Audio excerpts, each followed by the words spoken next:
This week on Scam School, you'll divine an unseen serial number through the power of lies. 3, 2, 1, choose!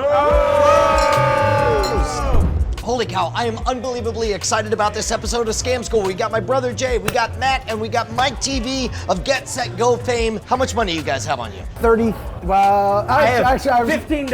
All right, pull them out, pull them out, pull them out, pull them out. Credit limit count? Hold on. Take those 3 ones, everybody crumple them up and do a nice ball. Crumple Don't up. let me see any of them. Come up with a nice ball. And for the record, it is super important that there be zero chance in your mind that I could possibly know what the bills are. Put them over here. Okay, here we go. All right, feel like this is the one. Before I unravel this, how much of the supernatural do you believe in? None. Yeah. Okay, Zero? Yeah. skeptic, Yeah. skeptic. Mostly. Okay, 30%? how would you explain it when you have just an intuitive inspiration about something? You don't know where it comes from, it just suddenly feels right, and you know it? Like when you have a plate of mashed potatoes and you're No, building. that's the plot of Close Encounters of the Third Kind. It's totally different. That's close. Jay, steal those dollars. Mike, this. Oh, you This all is do my that. dollar? Don't let me see. Don't let me Well, see. it was your dollar. I want you to be the only one to look at the serial number of your bill. On this, okay, over this bill. Yeah. Just look at it, get an impression, okay? I don't believe in precognition, I don't believe in clairvoyance or whatever, but I do feel like there's times that you look somebody in the eye and you just feel this simpatico, right? Sure, you feel like you're absolutely, on the same absolutely, wavelength. absolutely. And there's times that you say things and it means something to the other person. I'm gonna do an awkward thing. I'm gonna look you in the eye for an uncomfortably long amount of time. Okay.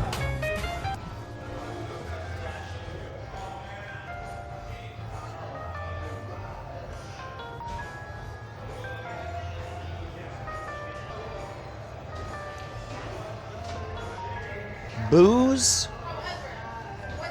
adulthood, old age, and Back to the Future. Close, not quite Back to the Future, but close. You guys remember this, all right? You remember 21 21. and 33. 33. You remember 77 and 84. 77, 84. No, Your I got 5. I got enough numbers memorized to recognize that this is ridiculous.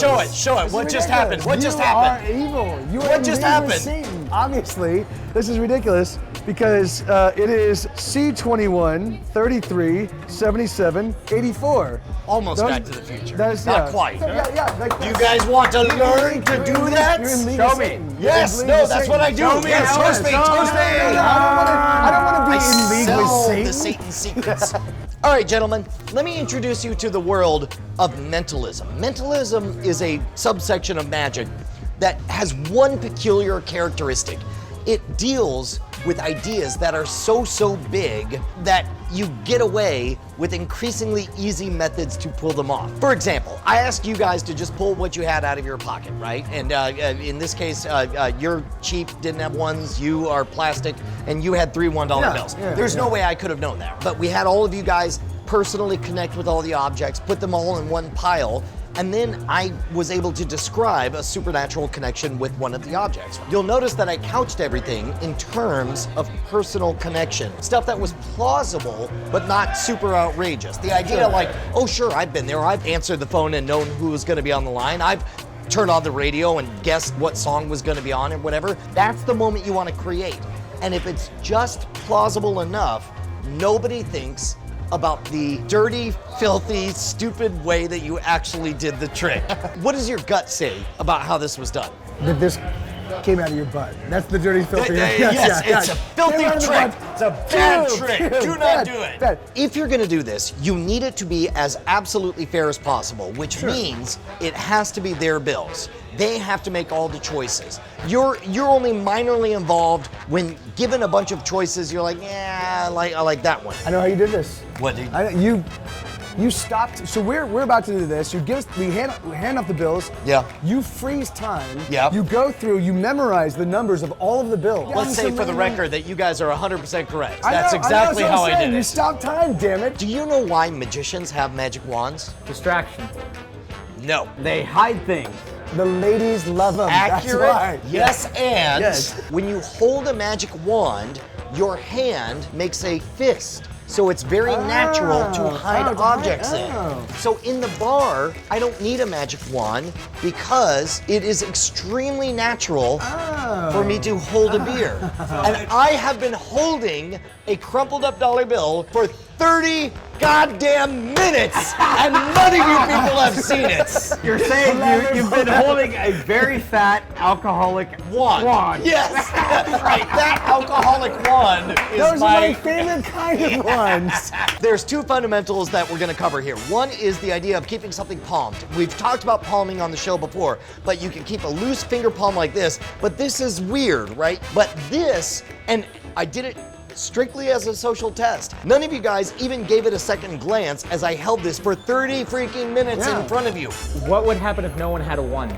The only reason I mentioned it being a 1 is because I saw he had 3 of them. If I couldn't tell what bills you guys had, I would use that information inefficiency. I said everybody has bills. Crumple up your bill. And then each one of you, when I revealed a $1 bill, would think, oh, that must have been someone else's bill. You're using information inefficiency, you're using a magic wand, that's a beer, and the third element is the simplest of all, which is the easiest way to vanish an object is what magicians call lapping. If I was actually gonna pick this up, I would drag it to the edge, I would pinch it and hold it. The great thing is right now I'm actually holding the bill, but none of you can see the bill, which means I can mimic those exact same actions, get right here, let it drop into my lap, and then you've got, continue to hold nothing, and you're totally set. So lapping, by the way, this environment that we're in right now, when you're at most bars, these booths are like they're made for lapping. You can reach up, hold something, and vanish it just like that, and get that amazed response. Here's what I want you guys to do. Actually, pull this to the edge, pick it up, and show it to me. Do the actual action. Do it for real. That's good? That's good, that's good. I believe all of that, all right? Now you're gonna do the exact same thing. Oh, you just did it. You just did it. That's great. That's how devilishly simple it is to lap an object. I would want to practice it to make sure that I got it perfect, but like, that's great. That's great. All right, you're gonna reach forward. You actually have it the first time. Now we're gonna do the same move, only we're gonna lap it. Yeah. Okay. I did a terrible job. Jay goes, I have nothing. You have these here. You want to get them kind of loose there. The nice thing about getting 3 different bills crumpled 3 different ways is I was able to pick which of the 3 resembled most the one that I had already pre-done, right? Oh, yeah. So here we go. We're going to grab it for reals. Everybody grab it for reals. There we go. Good, good, good. All right, now we're going to do the exact same move. Everybody, oh, you're way ahead. You're way ahead. All right, and then this time just grab it, lap it. Jay did this.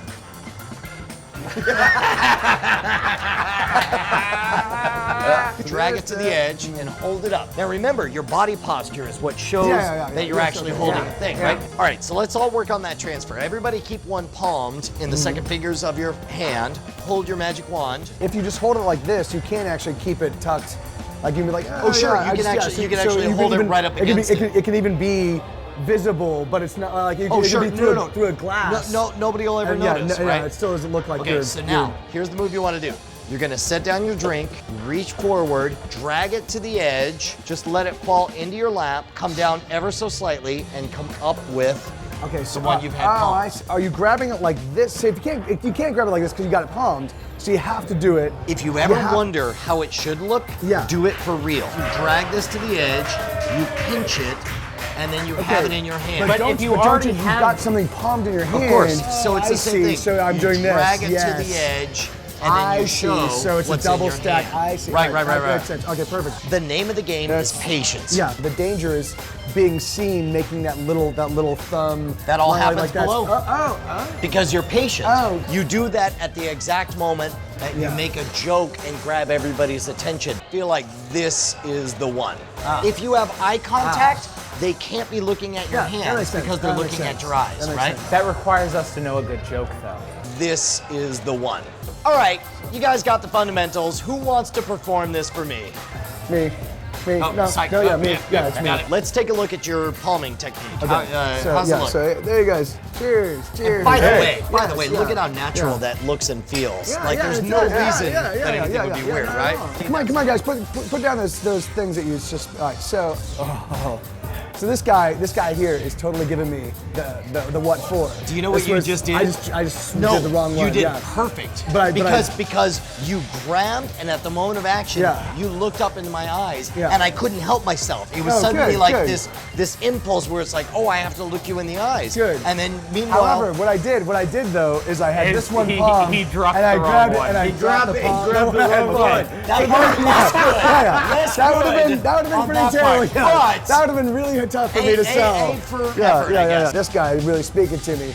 This is the one that.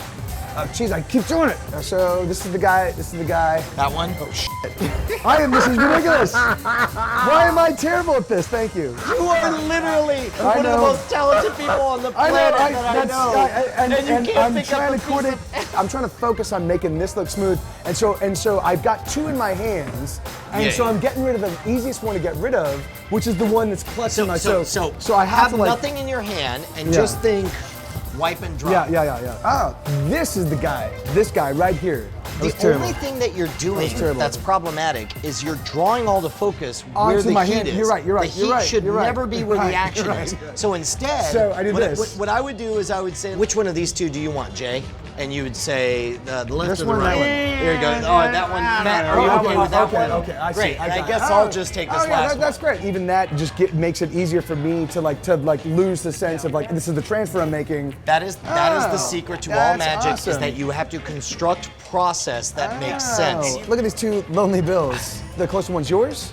I think the closer one is mine. Then this is definitely the one I want. This one right here. Ooh, that was good. That was actually really good. That was really good. Yeah. As soon as you can, give someone else a job. Oh yeah. Who can I trust with this? Okay. So can either one of you be honest about how close? You and I have been vibing all night long. It's been crazy. I'm gonna read off the numbers on the serial numbers on that bill. Okay. You have to tell me if I'm anywhere close. No? Okay, they're coming in. All right. So the first one's gonna be 2, right? 2, 1, 3, 3, 7, 8.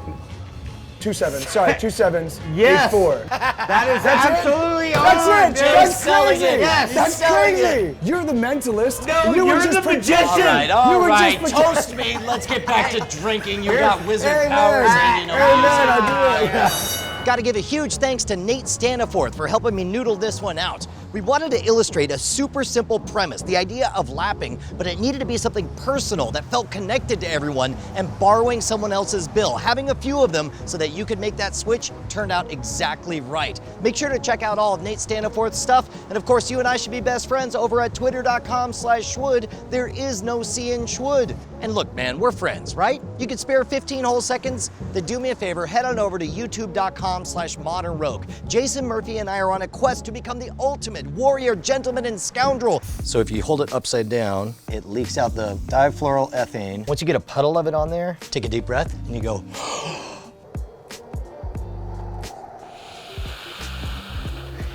Hey, it's like a special effect in a movie. I'm Mr. Freeze. 21, 33, 77, 84. 21, 30. These are all the ages I had sex. This is great. This is perfect. Yeah, We're good. All right. 84. That was the best one, I have to say. It was like. No, that's the plot of Close Encounters of the Third Kind.